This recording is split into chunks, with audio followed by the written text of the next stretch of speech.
What does Albany need now? Competence, performance, integrity. We bailed out the banks and they paid themselves $20 billion in bonuses, cash bonuses. That doesn't count stock options and other forms of compensation. There's been talk of a 50% banker's bonus tax on those cashes. That'd be another $10 billion. You add that all together, that's $34 billion. Subtract the $9 billion from the deficit that we went into this fiscal year with, and you still have $25 billion more revenue above the budget we have now to provide for the people's needs. The schools could be fully funded. We could provide affordable housing. We call this a Green New Deal.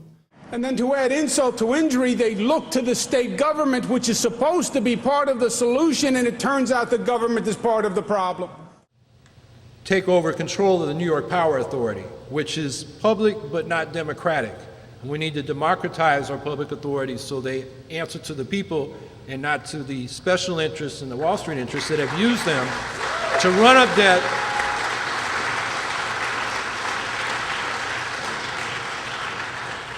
debt, and money-making schemes for the politically well-connected.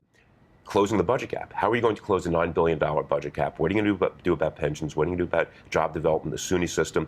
How are you going to handle redistricting? How are you going to handle healthcare reform? Why, they've become deficit hawks and have adopted the economics of Herbert Hoover right along with the Republicans and give you no option.